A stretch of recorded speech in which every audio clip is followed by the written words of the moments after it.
cercle caman be malien denw caman de be minnu b'a lamɛn a ka ca Ala fɛ radio sow fana caman be minnu sago de ka se ka awai ka dɔ kunnafoni k'a jɛlen k'a cari fan bɛɛ lajɛlen fɛ mana sa anw ka kunnafoni k'a cari condition ko kuma t'a la foyi tɛ yen n'i bɛ fɛ a ka cari dɔrɔn n'i ye ɲɔgɔn sɔrɔ o kumana n'i i tɔgɔ kɔni farala bulonba kan o y'a bannen o ye autorisation dan ye i bolo a tɛ tɛmɛ hali bi an bɛ taa ni kunnafoni dɔgɔ min ye Seydou awai ka dɔ Konate Seydou Konate ale kuma bɛ sɛbɛn kɔnɔ sɛbɛn min n'an ko a ma ko nouvelle horizon ko awai ka dɔ kalataw waati olu sera a bɔra dɔgɔkɔrɔ an bɛ don min ko bi jamana in n'i y'a ta k'a lajɛ n'an ko vie chère i ka dɔn k'a fɔ o ye anglais ka dɔ bɔ a la o tɛmɛnen kɔ ka bɔ yen kurantigɛ min n'o nana awai ka dɔn n'a kɛ a tɔ bɛɛ lajɛlen na jɛkulu min bɛ yen n'an ko a ma ko cadre d'échange des partis et regroupement politique donc ala jamana ladon kojuguya awai ka dɔn da don na la kosɛbɛ ne k'o lase awai ka dɔn fasodenw ma a ko min ye communiqué dɔ ye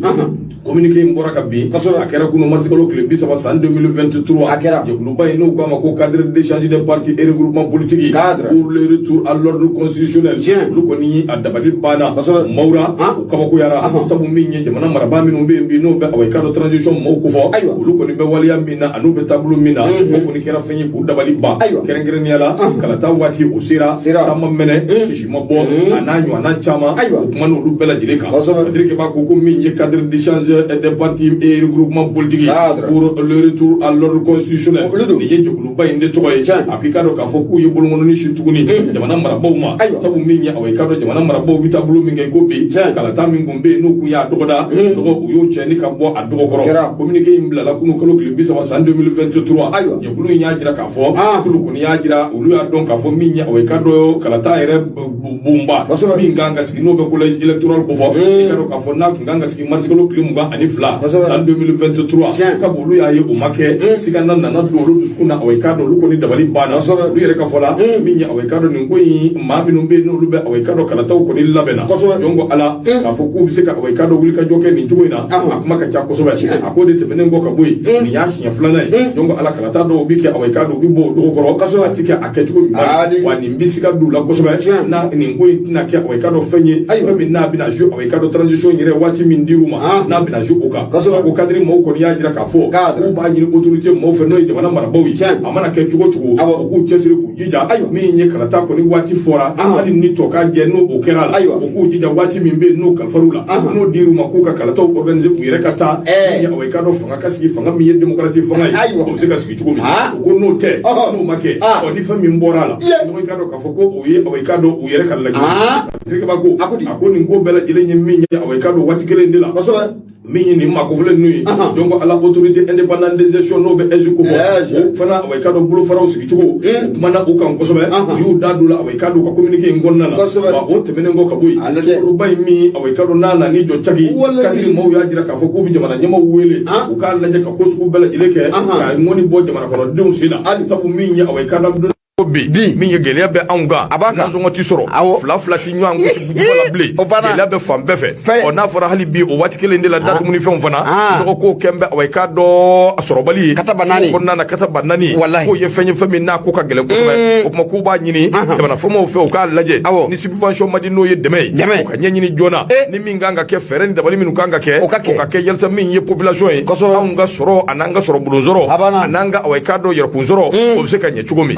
tɛmɛnen kɔ ka bɔ yen kadiri maaw y'u da don min na o de bɛ awai ka dɔn kuranko ko fɔ u k'olu dabali banna énergie du Mali u bɛ ka dɛsɛ hali bi min ye kuran ye awai ka dɔn k'o di jamana kɔnɔdenw ma a dɔ la n'i dun y'a lajɛ maa caman de bɛ yen minnu bɛ baara kɛ kuran na kuran bɛ minnu dayirimɛ gulon bɛ awai ka dɔn kuran na o ti kɔnte ka ban entreprise ba minnu bɛ yen minnu bɛ kuran na o ti kɔnte ka ban nin gɛlɛya min filɛ nin k'a kɛra sababu ye min ye awai ka dɔn maaw ka minɛnw jenina maaw tɔɔrɔ la maaw lafura gɛlɛya kɔni ye hadamaden caman sɔrɔ kadiri y'a jira k'a fɔ o fana ye fɛn ye fɛn min ni awai ka dɔn a ti bɛn awai ka dɔn bi a ti bɛn sini ko awai ka dɔn parti politique dɔ bɛ yen o fana awai ka dɔn ciliko kuma min bɛ sen na o fana ye fɛn ye fɛn min kan ka lajɛ ji ɲɛma jɔlen na sabu jamana sariyaw ye fɛn dɔw fɔ o bɛɛ ye fɛn ye kadiri y'i da don min na o kuma bɛ don min na i ko bi kadiri kɔni y'a jira k'a fɔ min ye awai ka dɔn transition u k'u jagaseri u k'u cogo dɔn baara ka kɛ a kɛcogo ɲuman na n'o tɛ ayiwa ala k'an ni sababa bɛɛ masiri filɛ Seydou Konate dɔgɔ nouvelle horizon k'u ka bidon bɔli i bonya b'a la Madu bɛ ka ɲɛma bonya a sɛbɛn Sabakoro Djaranye, Nouvelle Horizon ne y'ale bila o Nouvelle Horizon kelen ne b'a sama ka gɛrɛna. Fasiri kɛba ale tɔgɔ de Alimaso. Musow ka Alima a kumara. A y'a yira k'a fɔ ko an ka taa an ka sanayɛlɛ kalanbo o sanfɛla la. A ɲɛmaa minisiri mun bɛ nin waati na n'o ka baara ɲɛsinnen don an ka sanayɛlɛ kalanko ɲɛnabɔli ma. A kɔni y'a yira k'a fɔ ale bɛ nimisa kɔnɔna la bi koyi. O sabu kɛ balawu mun n'o tun bɛ wuli sanayɛlɛ kalansow la. Ɲɛmaa n'o bɛ besetaw ni marifaw ni gazitaw kofɔ. Minisiri so in kɔni y'a yira k'a fɔ ko ale jɔrɔlen don hali bi. O sabu kɛ hakilinata mun n'u taara o n'a ta bɛɛ. Ko siranya kɔni ko o b'o olu la ka ɲɛsin mun ye an ka sanayɛlɛ kalansow ma. Sɛbɛnnikɛla n'o bɛ Alimaso ko fɔ. A y'a yira k'a fɔ anw ka jamana n'o bɛ Ba Maliba ko fɔ. A dugulen tɛ maa si la k'a fɔ ko mun ye anw ka sanayɛlɛ kalanso n'o bɛ université ko fɔ. Ɲɛmaa sanga ni waati bɛɛ lajɛlen na besetaw de bɛ yen. Sanga ni waati bɛɛ lajɛlen na marifaciw de bɛ yen. Kalanso yɛrɛ ko a bɛ nin ka kɛ lagɛrɛkɛyɔrɔ ye. O dugulen tɛ maa si la. A kɛra sababu ye mun ye maa dɔw kɔni ko olu nin tora a la. Wa i bɛna ye k'a fɔ maa caman fana ko olu la jabara. Sɛbɛnnikɛla ko a ko o baara in bɛ sen na anw ka sanayɛlɛ kalanso la k'a bɛ nin kana san caman kɔni ko a b'o bɔ. Nka o n'a ta bɛɛ jamana marabagaw kɔni ye wuli ka jɔ ka cɛsiri k'o bila sen kan walasa mun ye nin baara minnu n'o bɛ nin gɛlɛya in kofɔ a bɛ se ka fura ka bɔ cogo min na anw ka sanayɛlɛ kalansow kɔnɔna la. Nka o n'a ta bɛɛ ɲɛmaa ko Digimɛnɛ Sɔnkɔrɔ ko o ye kini ye ko baara in ko a bɛ sen na hali bi. Alimaso a y'a yira k'a fɔ ko mun ye autorité malienne a bɛ nin ka san caman bɔ kabi doni mun kama indépendance kɔni ko a surutula an ka jamana o kɔnɔ. Ɲɛmaa i bɛna ye k'a fɔ ko nin jɛgɛrɛjɛkulu in nana sigi sen kan. Jɛgɛrɛjɛkulu mun n'an ka ma association des élèves étudiants du Mali. Damoson kumala n'an ka ma AYAMA. Ozolite c'est Ozovega. La lutte continue. Ɲɛmaa ko a jɛkulu in sigili ka n'a bila bi la. I bɛna ye k'a fɔ ko a nana ni gɛlɛya caman ye mun ye an ka kalansow kɔnɔna la. Kɛrɛnkɛrɛnnen mun ye an ka sanfɛ kalansow kɔnɔna la. O sabu kɛ mun ye balawu caman bɛ yen bi. O bɛ wuli an ka sanfɛ kalansow kɔnɔna la i bɛna ye k'a fɔ ko bolodenkɔni k'a bɛ sin mun ye AYAMU maaw ma dɛ. Sɛbɛnnikɛla ko a ko mun ye an ka sanayɛlɛ kalansow kɔnɔna la k'i bɛna ye k'a fɔ ko mun ye marifaw de bɛ yen. Ɲɛmaa gaziw de bɛ yen. Besew lagɛri a bɛ n'a fɔ ko lagɛrikɛyɔrɔ don. A ko n'i dun ye ko in jateminɛ k'a lajɛ waatiw tɛmɛnenw na mun ye jamana marabagaw minnu ka jamana mara min don min na ko bi olu ye hakilinata dɔ ta ka ɲɛsin mun ye kalanden dɔw ma kɛrɛnkɛrɛnnenya université mun bɛ yen n'an ka ma université des sciences techniques et de technologie de Bamako. Ɲɛmaa olu y'o kalandenw dɔ bɛ yen k'olu gɛn pewu ka bɔ kalan yɛrɛ kɔnɔna tɛ yen o ma sɔrɔ dɔwɛrɛ fɛ ko balawu don. Sɛbɛnnikɛla ko o n'a ta bɛɛ ko hali bi ko baara in kɔni ko a bɛ sen na. Ɲɛmaa a kɛra sababu ye minisiri mun bɛ yen n'o ka baara ɲɛsin sanayɛlɛ kalanso kɔni ma ale y'a yira k'a fɔ ko a sɛbɛkɔrɔ jɔrɔlen don wa a sɛbɛkɔrɔ sirannen kɔni ko o don. Sɛbɛnnikɛla ko a ko n'i dun ye sanayɛlɛ kalanso ninnu jateminɛ k'a lajɛ ɲɛmaa kabi doni mun kama gɛlɛya ninnu bɛ wuli i bɛna ye k'a fɔ ko jamana marabagaw ye hakilinata k'o ta mun ye kalanso yɛrɛ ka taa lakana k'a boli ye polisi ni gendarmew ni gardiw k'u yɛrɛ kɛ fan bɛɛ lajɛlen fɛ yen o mana bɔ yen mun ye ka yeelen don fan bɛɛ lajɛlen fɛ o sabu kɛ yeelen tɛ yɔrɔ o yɔrɔ la dibila ko o man di ɲɛmaa o fana mana bɔ mun ye caméra de surveillance hali n'i y'i daji tu i daji ko a kɔni ko a b'i ye nka o n'a ta bɛɛ ɲɛmaa ko o ma kɛ sababu ye ka gɛlɛya in kɔni ko k'a ban o de hukumu kɔnɔna la mun ye minisiri so mun bɛ yen n'o ka baara ɲɛsin sanayɛlɛ kalanso in kɔni ma a ko a kɔni bɛ wele kɔni k'o bila kalanden bɛɛ lajɛlen ma bɛɛ lajɛlen k'i hakili sigi wa bɛɛ lajɛlen ka to basigi o kɔnɔna o la laɲiniw bɛ se ka kɛ dɔwɛrɛ ye ka sɔrɔ balawu tɛ laɲiniw bɛ se ka sabati ka sɔrɔ kɛlɛ tɛ laɲiniw bɛ se ka sabati ka sɔrɔ marifa ta o tɛ minisiri kɔni y'a yira k'a fɔ a bɛ wele bila bɛɛ lajɛlen ma ko bɛɛ ka to basigi kɔnɔna la ko n'o tɛ ko ale sɛbɛkɔrɔ sirannen don bi ko k'a fɔ ko a sɛbɛkɔrɔ sirannen don o sabu kɛ hali bi mankan ninnu o b'an ka sanayɛlɛ kalanso la nafolo filɛ nin ye an y'a sama ka bɔ Nouvelle Horizon ale kɔnɔ ale ma so ale ye fasiri kɛbaa ye Maduma ka ɲɛmaa i bonya o b'a la. Umaru Ongoyba Boubacar Traoré bɛ ale ka fasiri bi yan soirée de Bamako a b'o de kɔnɔ Umaru Ongoyba y'a jira k'a fɔ min ye away ka dɔ groupes armés minnu bɛ yen n'u ye bolo nɔ kɛ away ka dɔ sɛbɛnden na sɛbɛnden min bɛ yen ni away ka dɔ bɛ accord d'Alger u b'o kofɔ i ka dɔn u bɛ k'u yɛrɛ sama k'u sen bɔ anw ka projet ba min bɛ yen n'a bɛ constitution n'o ye away ka dɔ nguloma ye n'a bɛ sariya sunba in kofɔ k'u bɛ k'u sama k'u sen bɔ away ka dɔ o ko la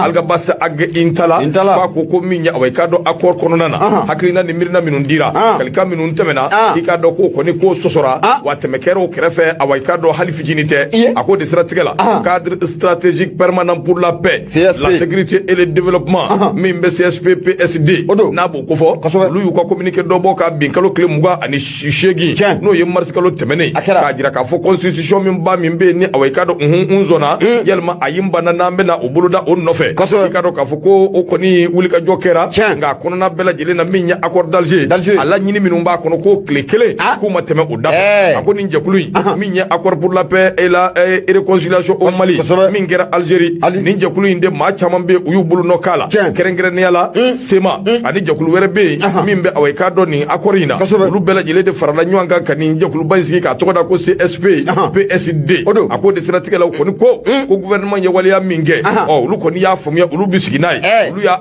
jateminɛ ka sɔnni sigi a kan nka bɛ kuma in na koyi min ye awɔ i k'a dɔn colonel Assimi Goïta ale min ye transition ɲɛmaa ye ko k'a hakili lajigi k'a jira k'a fɔ réunion ba min n'o kɛra n'o ye réunion de niveau décisionnel RND o kɛra awɔ i k'a dɔn min ye awɔ kalo tile fɔlɔ ka taa kuncɛ août kalo tile 5 san 2022 a kɛra Bamakɔ yan Mali gouvernement y'i kali de k'i siɲɛ k'a jira k'a fɔ min ye awɔ i k'a dɔn na wulikajɔ ni cɛsiri sugu bɛɛ kɛ fɛn fɛn bɛ yen min bɛ accord d'Alger kɔnɔ constitution ni awɔ i k'a dɔn a siginidenw bɛna sigi i k'a dɔn u b'o bonya awɔ i k'a dɔn accord d'Alger u bɛ hakili to o la kosɛbɛ min bɛ se k'a to baaraw bɛ kɛ a kɛcogo ɲuman na nka Alikabasi y'a jira k'a fɔ a n'a jɛɲɔgɔn u ko awɔ i k'a dɔn olu kɔni dabali banna sabu min ye constitution 92 ni min filɛ nin ye i k'a dɔn bɛrɛ b'a t'u ni ɲɔgɔn cɛ wa min ye awɔ i k'a dɔn sɔnni ma sigi fiyewu accord d'Alger awɔ i k'a dɔn a kɛn bɛ ka laɲini minnu kɛ ani waleya minnu bɛ yen n'olu kan ka labaara min ye sɔnni ma sigi awɔ i k'a dɔn o kan o de siratigɛ la min ye awɔ i k'a dɔn CSP PSD n'o ye jɛkulu in ye u ko waleya min filɛ nin ye jɔn ko Ala olu b'a kɔn bi olu b'a kɔn olu b'a jira k'a fɔ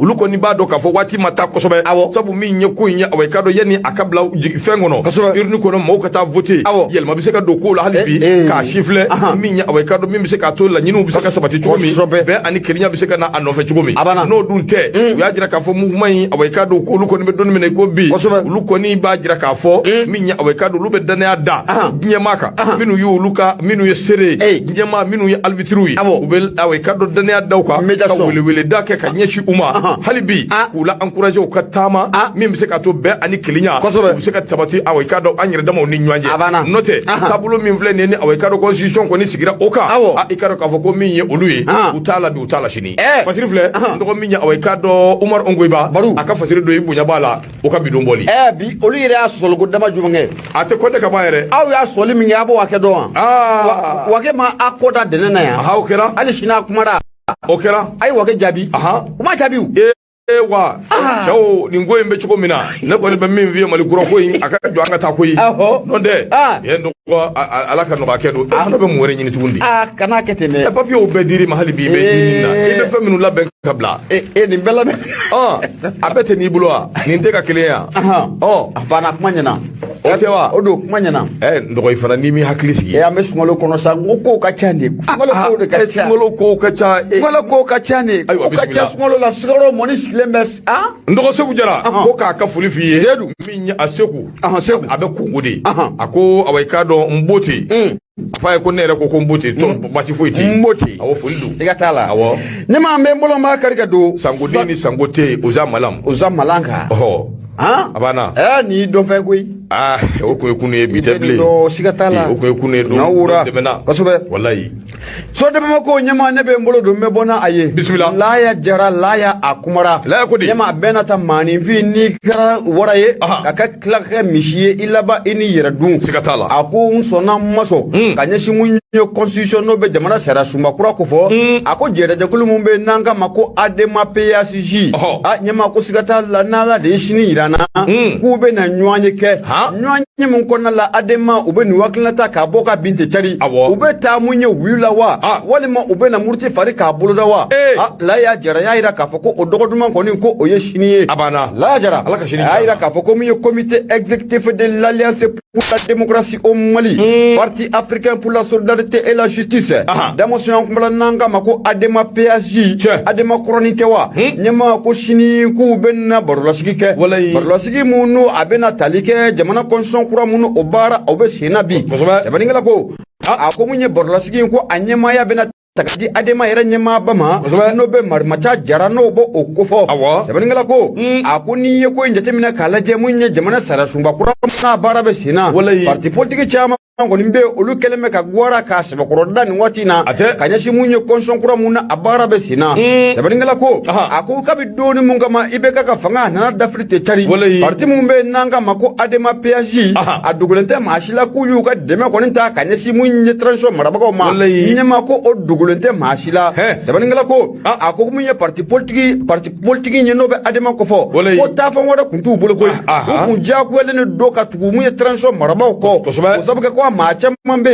yen ɲɛma ko olu bɛ ka baara kɛ jamana cakɛdaw la awa maa caman fana bɛ yen ko siga t'a la ko wo k'a b'olu ka kulusi la sɛbɛnnikɛla ko a ko i bɛna ye k'a fɔ ko mun ye jamana jɔyɔrɔbaw ko a taalen bɛ ka kalifa mun ye ADEMA PAJ maa dɔw ma a ko mun ye ni donna an ka CNT kɔnɔ Marimata Jara ale bɛ yen vice président n'o bɛ Asari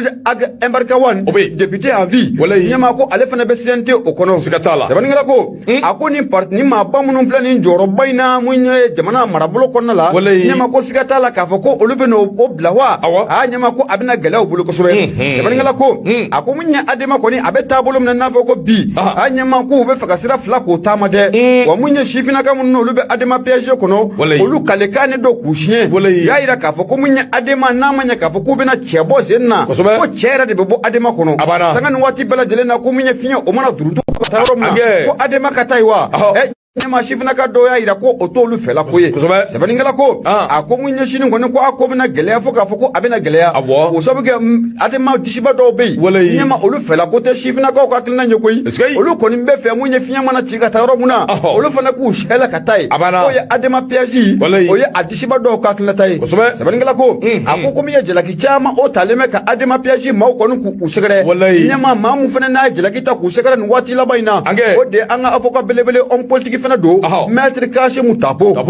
a y'a yira k'a fɔ k'ale dabali banna fo k'a fɔ ko a dabali banna mun ye Marimata Jara ka taabolo ani mun ye président Jɔnkunna ka taabolo ko k'o sabu kɛ ko fɛn caman bɛ ka kɛ transition kɔnɔna la ɲɛma k'u da delen don ale t'a dɔn ko kun jumɛn na ɲɛma k'u kɛlen bɛ k'u da di sɛbɛnnikɛla ko a ko i bɛna ye k'a fɔ ko maa caman bɛ ADEMA kɔnɔ bi ɲɛmaw bɛ jɔyɔrɔbaw la anw ka cakɛdaw la wa maa caman fana bɔ a kɔnɔna la bi ɲɛma i bɛna ye k'a fɔ ko olu ka kulusi ko wo a sɛbɛkɔrɔba a la a caman sirannen don malo ɲɛ wa a caman fana bɛ olu sirannen don kasola don o ɲɛ a caman fana bɛ olu sirannen don u kana nkalon ka bɔ u jɔyɔrɔ la ko diyagoya la kɛ olu na tugu min ye jamana marabagaw kɔfɔ sɛbɛnnikɛla ko a ko mun ye anw ŋanatigi ye ŋanatigiya o ka di ni ŋaniya yɛrɛ n'o bɛ colonel Asimi Koyita kofɔ ale kɔni kalekan ti dɔwɛrɛ ye constitution mun n'a baara bɛ sen n'an bɛ don min na ko bi ko in bɛ kɛ de wa fo k'a fɔ ko a bɛ kɛ sɛbɛnnikɛla ko a ko hali n'o y'a sɔrɔ Guwara kɔni o dalen bɛ maa dɔw fɛ kɛrɛnkɛrɛnnen bɔlen filɛ k'i da don maa mun na n'o bɛ Bamajikɔrɔ kofɔ ani ka taa fara mun ye parti politique maa dɔw bɛ kɛrɛnkɛrɛnla senasi faso yɛrɛ olu fana kɛlen bɛ ka muruti fali k'a boloda a ko sini kɔni siga t'a la ADEMA u b'a fɔ ko oui walima non kɔni tɛ bɔ dunufɔrɔ la ka t'i kɔnɔbara k'o fɔ a ko sini o dɔgɔ duman ye nafolo filɛ nin ye an y'a sama ka bɔ mun ye Suwade Bamako ale kɔnɔ Laya Jara ale fasirikɛbaa ye i bonya o b'a la Bakari Bete radio ye Nura FM ka laseli kɛ ka bɔ ko ɲumani wɛrɛ da la min ye aw ka dɔ Jalakɔrɔji 94.5 nɛgɛjuru sira 76 33 43 03 n'i y'o kɔngɔ a ka ca Ala fɛ an bɛ ɲɔgɔn sɔrɔ o bɛ kɛ min ye aw ka dɔ n'o y'a sɔrɔ sika minnu bɛ i b'o la n'a ka di i b'a bila WhatsApp sanfɛ n'a ka di ye aw ka dɔ ni Orange Money don a bila a kɔnɔ a bɛ sɔrɔ a bila a kɔnɔ a bɛ sɔrɔ dɛrɛ a banna sika foyi t'a la Bakari foyi man di k'o bɔ a banna o yɛrɛ de y'a bɛɛ o ɲɛma ɲɛ b'a la nin sunkalo in na n'i ye dɛmɛ ta ka maa sɛgɛrɛ a baraji dɔnni ko k'a bɛ triplé bi a ka triplé jumɛn a bɛ i b'i sɛla kan fo yan fo hibi a baraji b'i ka miliyɔn tigɛ hali n'i ka sɛfini don nana i b'a baraji sɔrɔ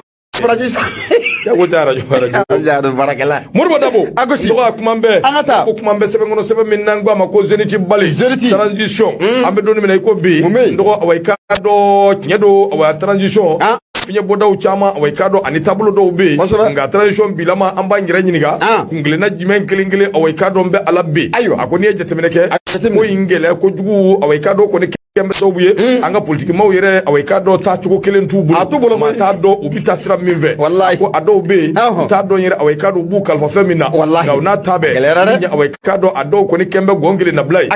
kemba itafa nyini ako o de siratigɛ la transition fana bɛ dabolo min kɛ ko bi kungelina kɔni bɛ cogo min na maa t'o dɔn nka o n'a ta bɛɛ min ɲɛ awɔ i ka dɔn gɛlɛyamisɛnnin dɔw bɛ yen olu bɛ a kɔnɔ a ko transition kungelina ala kelen de ye a dɔn fɛn a ko de siratigɛ la Ibrahim Boubacar Keita n'o bɛ IBK kɔfɛ ala k'a dayɔrɔ nɛɛma n dɔgɔ ale kɔni kɛra surtout Sefini ale taara Birikeba ko a ko a taalen ani bi cɛ min ɲɛ awɔ i ka dɔn a ka fanga bannen politikimɔgɔw o waati de kun do u bɛ se ka fara ɲɔgɔn kan cogo min ka se ka bɛn ani keleya sinsin u ni ɲɔgɔn cɛ yalasa min bɛ se ka to transition u bɛ se k'o dɛmɛ cogo min k'a sɛlɛ k'a munumɛnɛ min bɛ se k'a to awɔ i ka dɔn a bɛ taa se a ban waati ma u yɛrɛ bɛ se ka fanga sɔrɔ cogo min nka an bɛ don min na i ko bi jɔnko ala awɔ i ka dɔn nin san laban ninnu kɔnɔna na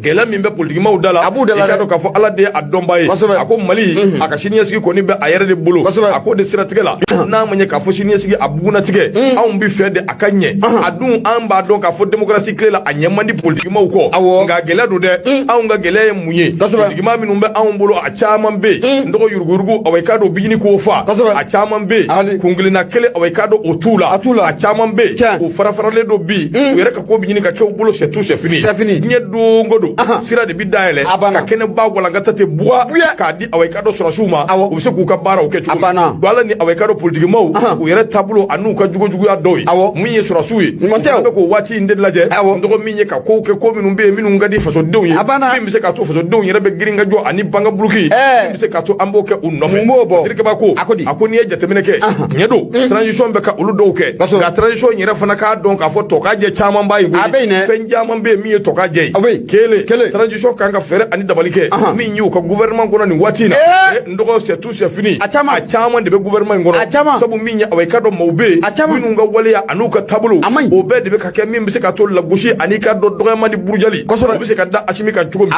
ani Choguel kan a ko ka sɔrɔ ninnu dun bɛ waleya min na an'u bɛ baara min na bi bɛɛ y'a dɔn a ko n'i ye jateminɛ kɛ i b'a ye k'a fɔ gɛlɛya fɔlɔ ye min référendum n'o ye kalata min bɛ n'a ma se ka kɛ nin cogo in na transition awɔ i ka dɔn a kan ka fɛɛrɛ ani dabaliw bɛɛ kɛ ka awɔ i ka dɔn o waleya ninnu bɛɛ lajɛlen lajɛ a bɛ kɛ ka ɲɛ sɔrɔ cogo min a fɔlɔ ye mun ye k'a lajɛ yanni awɔ i ka dɔn datiw ka sigi n dɔgɔ min ye minisiri yɛlɛma k'o de bolo da joona remaniement minisiri a banna yalasa ka na ni maakuraw ye ne suguraw ne sugura dɛ kana lakali a to ye saraka min b'a la ne b'o bɔ siɲɛ kelen n'o tɛ a da ka di la dɛ n y'o de fɔ n k'i kana lakali n'o tɛ a da ka di la dɛ n y'o de f'i ye o n k'i kana lakali n'i y'a lakali a man ɲi a to tan a tɛ lakali an bɛ heure min na nin ye sogo lakali ma a man ɲi awɔ n'i tora k'a lakali dɔrɔn a bɛ tora a kunjugu kan a tɛ tu o ye dun ka sogo ka ɲɛsin ne ma a ma se n ka taa yɔrɔ jan yɛrɛ a banna n yɛrɛ b'a dɔn ɲuman don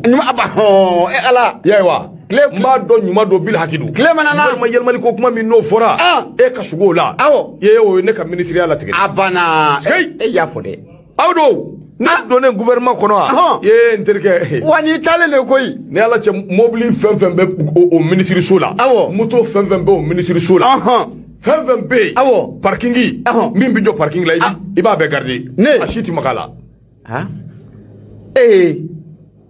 ne mele si kuma ye parking gardien o tɛ parking gardien ma se ka kayisiya ninnu Jibiri Jabate ninnu ka ko ye n dɔgɔ i fana kana kɛ ba fɔ ne fana ye nka ye Mali ci ta de sogo mun kɛ sogo mun kɛ n ko de don e ka sogo bɔra a ma sogo a bɛ yɛlɛma de parce que a yɛlɛma cogo fana yirala n na an ka taa ala k'a di sabo ami Patrik Kaba n'o ye Modibo Dabo ye a jira k'a fɔ yɛlɛmali ka don kow la joona min bɛ se k'a to i ka dɔn ko kuraw bɛ se ka dabɔ a ko de siratigɛ la Mali gouvernement an bɛ don min na i ko bi a ka lajɛ k'u bila baara la télé la référendum u bɛ se k'o labɛn cogo min na a ka lajɛ a ka kɛ waati kɔnɔ waati min fana ni a dama dɔnnen don o tɛmɛnen kɔ ka bɔ yen an kana kɛ bɛɛ bɔgɔ ye Bilisa Ɲami ye ka fenêtres bɛɛ lajɛlen dayɛlɛ an k'a lajɛ min kan ka kɛ télé la o ka kɛ min fana man ka kɛ o ka to yen ni min maa wɛrɛw nana n'u bɛ se k'o kɛ o k'o kɛ n'o tɛ a bɛ don min na i ko bi gouvernement in kɔnɔ ko ministre dɔw bɛ yen dɔgɔ olu kɔni management ani tiɲɛni sugu bɛɛ lajɛlen u bɛ k'o de ta awɔ i ka dɔn ka maaw sɛgɛrɛ o de siratigɛ la min ye awɔ i ka dɔn jamana ɲɛma ministre ninnu a kan k'i débarrasser ka bɔ olu la k'u gɛn k'u sen bɔ awɔ i ka dɔn an kɔrɔ n'o tɛ u b'an kɛ c'est tout c'est fini ye a ko n'o tɛ a bɛ faamuya cogo di tiɲɛ don n bɛ taa taama na nka 1,100,000 ani 1,20,000 n dɔgɔ k'o ta k'o dépenser tile 5 taama gawo Tile duru tama. Million gawo. Million kɛmɛ ani million mugan. La hawla. Ako faamuya cogo di? Million kɛmɛ ani million mugan. Dabo kunga ni ministre in fɔ an ye sa. Ou bien a minnu taara maaw b'u dɔn. Olu dɔnnen don. U dɔnnen don. A ko wari in taara min? Abi. A ko tɛmɛnen kɔ ka bɔ yen. Ka million tan k'o débloquer. K'o di Awayika dɔ ministre jɛɲɔgɔn dɔ ma. Argent de poche. Ministre ka argent de poche. Million tan. 3 jours à l'intérieur. A b'o yɛrɛ kɛ. O ye argent de poche mun to a dufa kɔnɔ. Ɲɛma o waati kelen na dɔw bɛ kule la jiko la. Dɔ jumɛn i t'i yɛrɛ fɔ wa? Château. A tɛ ne fɔ wa? Château kelen a cayalen ba tɛmɛ million 5. Allah.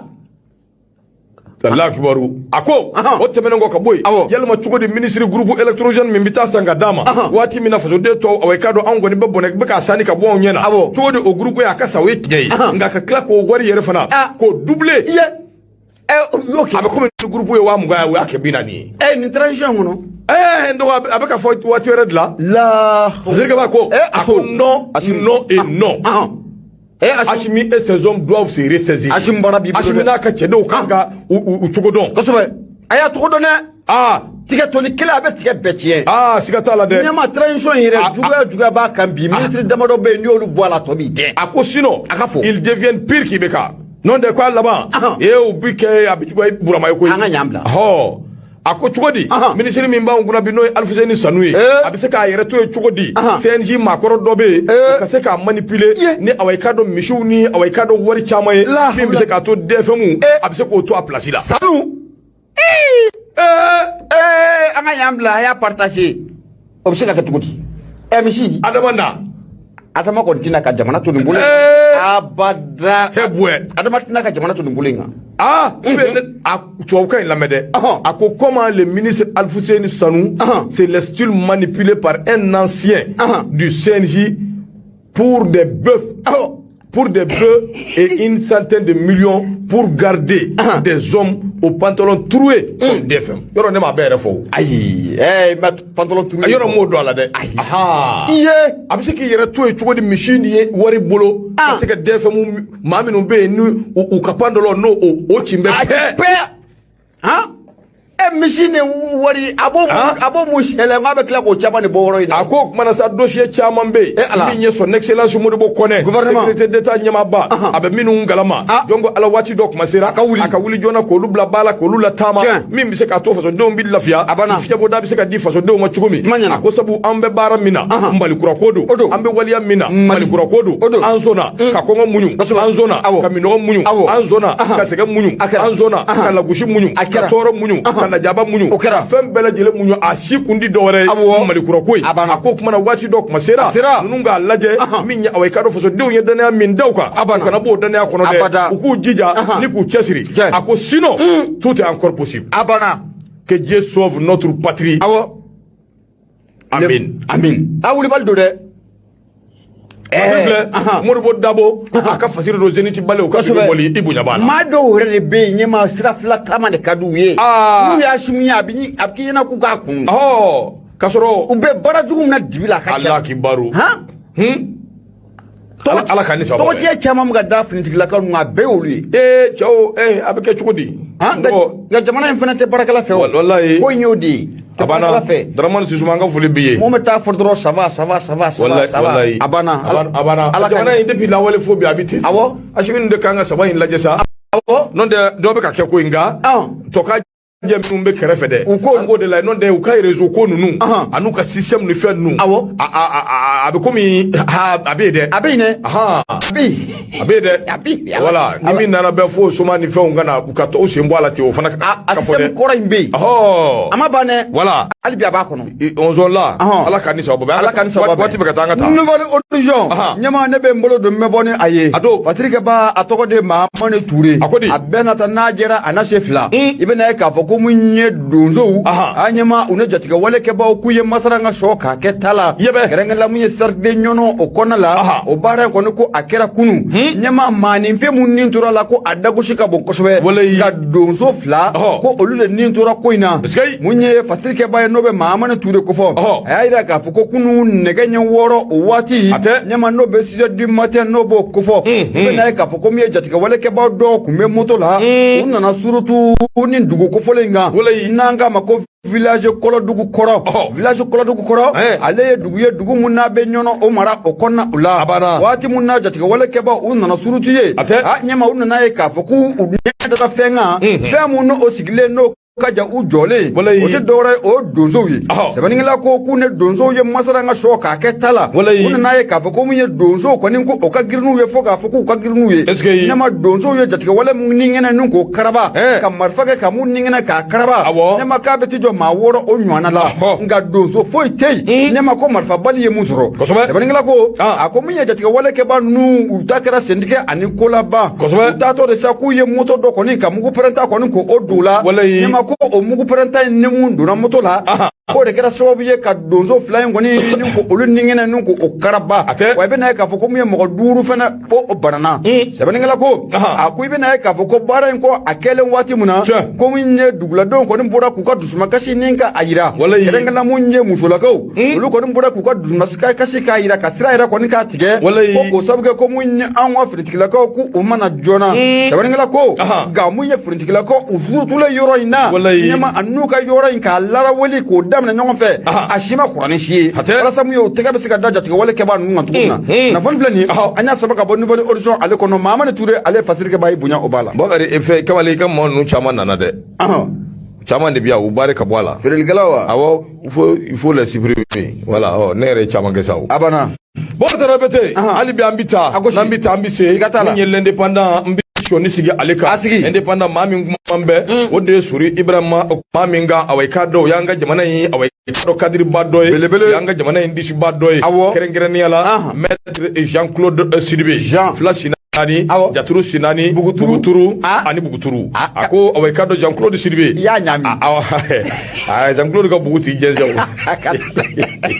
ako de stratégie la mi nye awayka do Jean-Claude ka nye ko abino fo ako joueur cité musuma mali kono awayka do yelma nye fan were fe mi mbise ka foko awayka do ale Jean-Claude pale yaka akungo fo akina musuma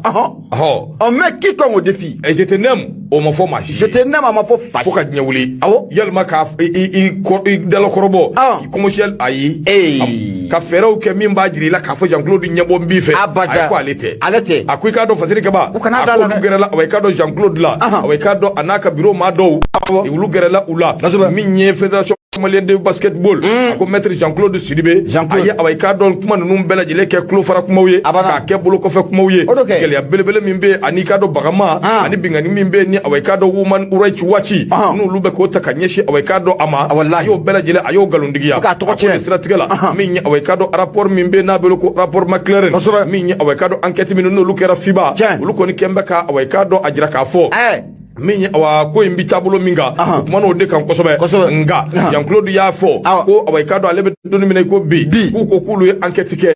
nga ugere ka fola ko Jean-Claude ku tise ka ala soro mali kono sabu Jean-Claude puissance dando min awayka do magistrat o awani fanjama ko lube akamangoro ko ale yo wati kanyeshu fa sebeni ale yo blakata di zonima min ye communicatif procureur ale touré ale sebeni ale o ka kanyeshi ka di o fanama ka jira alo ka fo min ye fiba ye awayka do enquêteur minumbe ku klekele ma ale wele ko ka dabla ale to ko nyeni ale la goshiri ka ale la no min ye awayka do hakilna wero ni sira wero seve ko ale to la bi ale to la shiri mundumbu bali ka enquête ke ale ministre Gwanza ga min temena wati min ministre premier ministre Kuturu akumbi kasola awayka do no yesumelu bube magay wati mina ministry chama wore be minu kumbi kasola mumbu bali awayka do ka wulika joke ka ale wele ka enquête ke aleka ako tinyere la aminye awayka do enquête mimbe nu ko ku ukera ku yake aleka ku mafoi de soro manu be fe ku pempen ku sinzi minya awayka do ka alaje no soro Jean-Claude na bike candidat en 2023 yel ni atikai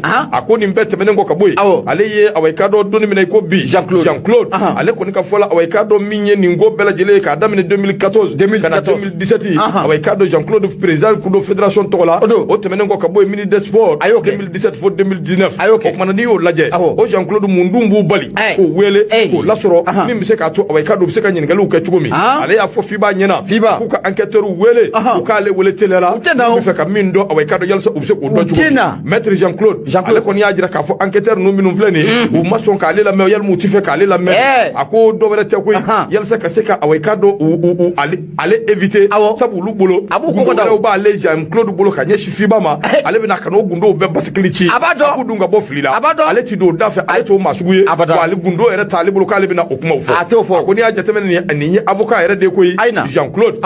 ako amedon mine ko bi ako on peut harceler une fille ma be ka awuli ka joke muso no fe ka awai ka do achuchuchu fe saba de sirafe kele iba wele telephone na ka chuchuchu yelma ka awai ka do a hebe message se ka to awai ka do muso ere se ka giri in no fe chugumi yelma ibita an no fe yelma ibi awai ka do sebeni uchichi ama ako amedon mine ko bi minya awai ka do aucune enfant de cité mi mbavu ko ale ko ni bi santani shegin duguma yelma ale boutigier ko mi se ki kalimali kono ani mali koka ko ale Jean-Claude de laka away cadre a fait la tafi yera kono bew ati